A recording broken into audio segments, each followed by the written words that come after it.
Well, the Allegro Dance Project is celebrating 10 years of inclusive dance with 2 exciting summer shows. And we still don't know why we have these tinfoil hats on. No, we do not. They just said, here, put them on. So whatever they say, we'll usually do. We're joined by Jeana, Klevene, and Sabrina Murphy to tell us more. We welcome you. Now, before we go any further, why do I have this hat on? Yeah. Don't you wear one every day? Well, I mean, normally, but I mean, the audience not supposed to know that. This isn't an everyday look. It's close. Well, you know, Allegro's getting a little weird this summer. This summer, all the time, right? So Sabrina's like, this summer. We're celebrating our 10th anniversary in a really big, fun way. And we don't want to give away too much about the show, but the show itself deals with a lot of themes of perspective and kind of conflicting perspective. And then it delves into how we receive news historically, from newspapers to TV to social media, how we kind of have to essentially market ourselves like on social media, which is like, you know, a form of perspective. And then we do delve into conspiracy theories, which is why we have these on for our protection. No.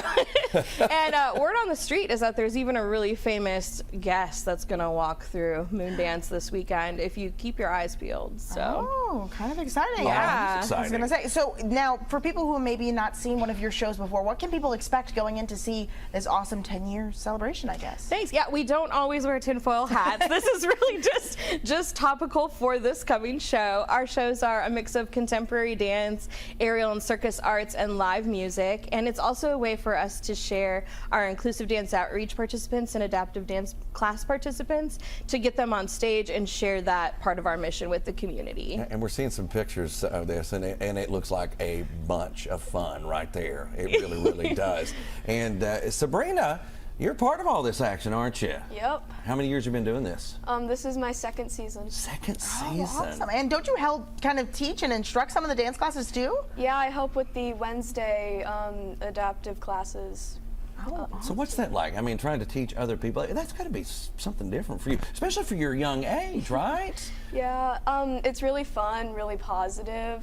I feel at home, and it's really nice working with the kids. It's really fun. The kids all just adore Sabrina. We all adore Sabrina. Aww, She's a little rock star. You said young age. She's kind of like an old soul. When you see her up in the air doing her aerial work and dancing, she is quite the fierce little thing. So that's incredible. So it's not just, you know, your regular on the ground dance. You're also doing aerial work for the show, right? Yeah. Yep. Yeah. Oh my gosh. So for aerial work, are you talking like ropes? Are you talking what type of stuff? This show, It's All How You Spin It, has aerial sling, and Sabrina will be performing on that. Then there's a group piece with 3 aerial slings, and they're dancing on and off the slings. We have a chandelier that looks like a UFO, which might be part of what this is all about. Everything's coming together now. Yeah, it's all making sense, right? And then there's even a dual straps piece, so there'll be 2 performers on one apparatus, and an aerial pole piece. So a whole bunch of exciting new circus acts we've never had in a show. And yeah. And the Moondance Amphitheater, what a nice little place to go check out a show too, isn't it? We love it. You know, that became our home during COVID as a means to still being able to have a show, and we've just never left. It's just the perfect summer venue. We'll have some food trucks out there. We have a big silent auction during the shows, and it's just so quintessential summer to go out and like pack a picnic and go see a show with live music under the stars for a good cause. What could be better? Oh, I love it. How can people support or maybe get involved? Obviously, a little too late to get involved for this year's shows, but could people maybe get involved for next year or later on this year? We have auditions every year, typically in January, or you can do video auditions if you want to audition that way. And we're always looking for people to volunteer or join our board or to donate or support.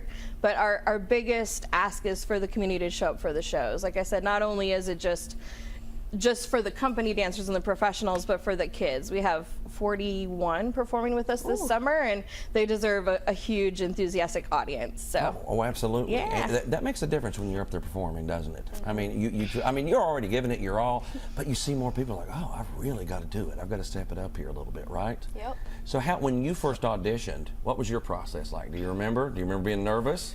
I was a little nervous. I did a video audition, so I remember doing multiple takes to get like it perfect to make sure that I Well, it worked out, didn't it? Yep. It worked out. Because here you are. If people want information about the whole program itself, age ranges, all that good stuff, how do they find it? Yeah, well, you can visit our website. It's allegrodanceproject.org, or we have a really active social media presence where you can see all of our programming in action. We're about to open up registration for our fall inclusive dance outreach. So if you're an MSD or special education teacher, be on the lookout for that. We'll announce that publicly. And if you want us to come to your school and dance with your students, that's really the heart of our organization. You know, when we're not doing this. When you're not wearing the tinfoil hats. We don't wear these to the schools, don't worry. And if people do want to come and see what all these tinfoil hats are about, could you kind of give us the information about showtime and how we can get tickets? Definitely. The gates will open at 7 each night. The show starts at 8. You'll want to get there early with your blanket or your lawn chair because you'll need that for seating. We have a little bit of a discount if you order your tickets in advance. There's also some unique ways to get free tickets. If you're a student that got one of the LexArts cultural passes, you can get a free admission that way, but you have to register in advance. Or you can also get a free child admission with each paid adult ticket, and that's thanks to Partners for Youth. Excellent. And where does the money go to with this organization? All of it supports our inclusive dance outreach. And you can be the first to break this story. We just added it up for our grant report, but for our current season that we're wrapping up, we were able to serve over 1,500 students this year. So that's breaking news right here. Breaking news right here. You heard it first. I love it. That is fantastic. Yeah. Thank you all for being here. It is. It really is. Thank you all. Thank you so much for having us.